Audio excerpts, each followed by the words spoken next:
so much, all of you. Education is the passport to the future for tomorrow. Belong to these who prepare for it today.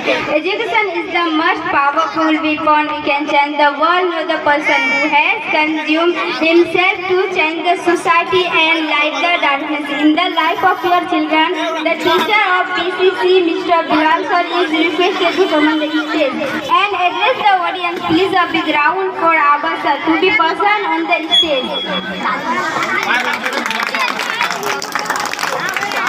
Hello बिस्मिल्लाहिर्रहमानिर्रहीम, अस्सलाम वालेकुम all of you.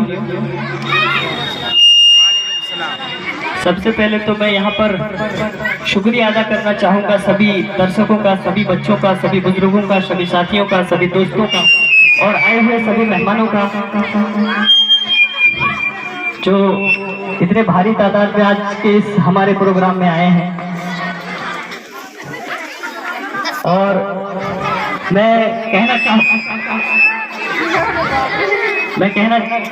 चाहूँगा कि आज का ये जो प्रोग्राम रखा गया है बखूबी आप लोगों को मालूम है कि किस लिए इस प्रोग्राम को रखा गया है और इस प्रोग्राम को रखने का मकसद क्या है।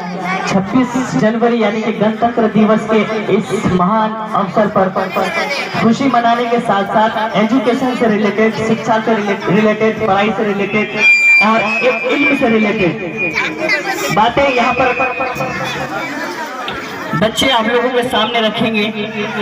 और बच्चों की बातें अगर आप लोगों को अच्छा लगता है तो आप लोग सिर्फ देखते नहीं रहिएगा, मैं गुजारिश करूंगा कि आप लोग ताली बजाएंगे बच्चों का हौसला अफजाई करने के लिए, क्योंकि आप लोगों को नहीं मालूम यहाँ पर जो खड़ा होकर के बोलता है, इतने लोगों के सामने जो खड़ा होकर के बोलता है और वो अगर कुछ बोलता है, अगर उसकी बोली पर कोई ताली बजाता है तो उसको एक ऊर्जा मिलती है, उसका हौसला अफजाई बढ़ती है, उसका हौसला बढ़ता है। तो अगर कोई बच्चा यहाँ पर अपना स्पीच देते हैं, अपना प्रोग्राम करते हैं तो आप लोग ताली बजाएंगे। मेरी रिक्वेस्ट है आप लोगों से, क्या कहते हैं कि पूरी धरा भी साथ दे तो कुछ और बात हो, पूरी धरा भी साथ दे तो कुछ और बात हो, पर आप लोग जरा भी साथ दे तो कुछ और बात हो।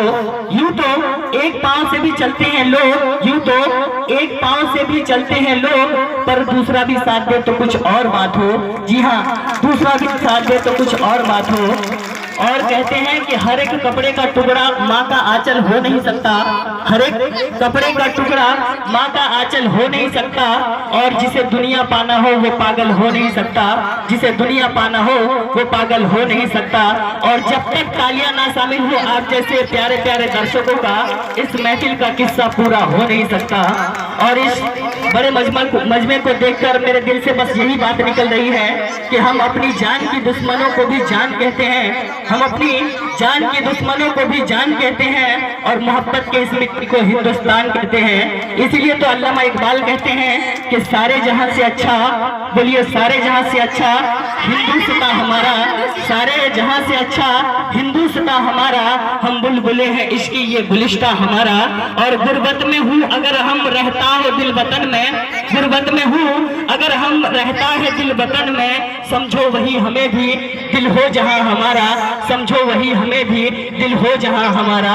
तो जो भी बच्चे यहाँ पर आएंगे अपना स्पीच देंगे, उनका स्पीच सुन करके, उनका परफॉर्म देख करके आप लोग ताली बजाएंगे। इसके लिए मैं आपसे रिक्वेस्ट करूंगा, निवेदन करूंगा, गुजारिश करूंगा।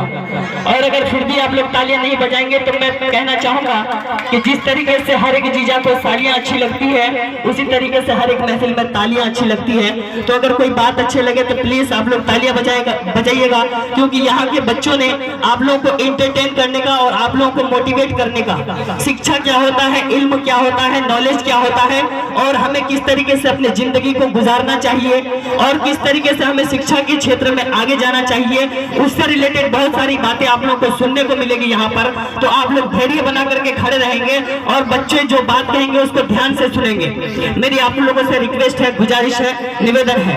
आप अगर पूरे हिंदुस्तान में देखेंगे, पूरे हिंदुस्तान में 28 राज्य है और उन 28 राज्यों में से सबसे जो गरीब और पिछड़ा राज्य है वो हमारा बिहार राज्य है। और इस बिहार राज्य में टोटल 38 जिला है। उन 38 जिला में से सबसे गरीब और पिछड़ा जिला जो है वो हमारा किशनगंज जिला है। और हमारे किशनगंज में सबसे पीछे और सबसे पिछड़ा जो पंचायत है वो हमारा बुरनई पंचायत है। तो जरूरत है हमारे इस बुरनई पंचायत को आगे बढ़ने की, किशनगंज को आगे बढ़ने की। इसी किशनगंज को आगे बढ़ाने के लिए 2013 से पहले लोगों ने एक आंदोलन चलाया था अलीगढ़ मुस्लिम यूनिवर्सिटी के लिए। जी हाँ, किशनगंज अलीगढ़ मुस्लिम यूनिवर्सिटी के लिए। यहाँ की गरीबी को देखकर, यहाँ की बदहाली को देखकर, यहाँ का अशिक्षा को देखकर यहाँ के लोगों ने एक आंदोलन चलाया था अलीगढ़ मुस्लिम यूनिवर्सिटी के लिए, जिसमें यूपीए सरकार के द्वारा लगभग 136 करोड़ रुपए का शिलान्यास किया गया था अलीगढ़ मुस्लिम यूनिवर्सिटी का किशनगंज में। ठीक है, 136 करोड़ रुपए, मगर उन 136 करोड़ रुपए में से मात्र 10 करोड़ रुपए दिए गए अलीगढ़ मुस्लिम यूनिवर्सिटी को बनने के लिए, और 136 करोड़ रुपए अब तक लंबित है, उसका कोई पता नहीं। और अभी जो वर्तमान में एनडीए सरकार है वो ना ही जो फंड अभी तक रिलीज नहीं किया गया है अलीगढ़ मुस्लिम यूनिवर्सिटी का, ना ही वो रिलीज कर रही है, और ना ही उस शाखा के निर्माण की गंभीरता को समझ रही है कि हमारे किशनगंज के लिए, हमारे किशनगंज के बच्चों के लिए, यानी कि हमारे लिए अलीगढ़ मुस्लिम यूनिवर्सिटी कितना जरूरी है।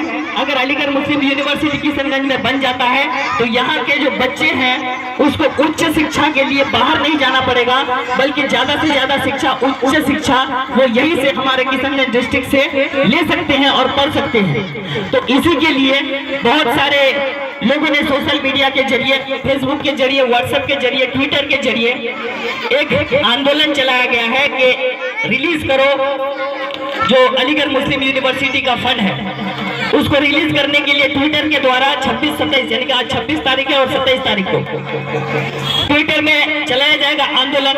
तो मैं कहना चाहूंगा कि अगर ट्विटर के जरिए, फेसबुक के जरिए, व्हाट्सएप के जरिए अगर उसका फंड नहीं आता है तो हमारे किशनगंज के लोगों को, हमारे बुरनई पंचायत के लोगों को जरूरत है इसको समझने की कि वो हमारे लिए कितना जरूरी है अलीगढ़ मुस्लिम यूनिवर्सिटी। अलीगढ़ मुस्लिम यूनिवर्सिटी अगर बन जाता है तो हमारे यहाँ का बच्चों का भविष्य, यानी कि हमारा भविष्य सुधर सकता है। हम लोग शिक्षा के क्षेत्र में आगे से आगे जा सकते हैं। आज हमारे समाज में, हमारे गांव में पढ़ाई लिखाई का एकदम दूर दूर से नामो निशान नजर नहीं आ रहा है। किस तरीके से हमें आगे बढ़ना है, हमें क्या करना है अपनी जिंदगी में, हमारे जिंदगी का मकसद क्या है। यहाँ के बच्चों को ज्यादातर देख रहे हैं घूमते हुए, खेलते हुए, और छोटे छोटे बच्चों को देखा जा रहा है अलग अलग तरीके का नशा करते हुए। ये अगर माहौल पैदा हुआ है हमारे घरों के बच्चों में, हमारे यहाँ के बच्चों में, तो ये माहौल पैदा होने का कारण है यहाँ का माहौल, हम लोगों के गार्जियन का, हमारे यहाँ के जो बड़े लोग हैं उनका माहौल। क्योंकि हमारे यहाँ पे जो बड़े बड़े लोग हैं, जो घर के गार्जियन हैं, उनका माहौल सही नहीं है, घर का माहौल सही नहीं है, जिसकी वजह से बच्चा सही तरीके से पढ़ नहीं पाता है, दूसरों की इज्जत ठीक से कर नहीं पाता है, दूसरों के सामने ठीक तरीके से अपनी बात रख नहीं पाता है, समझ नहीं पाता है कि शिक्षा, पढ़ाई लिखाई हमारे लिए कितना जरूरी है और हम पढ़ाई लिखाई से कितने आगे जा सकते हैं। हमारे इधर के बच्चों के ज़हन में सिर्फ ये चीज बैठा हुआ है कि हम लोग खेलेंगे।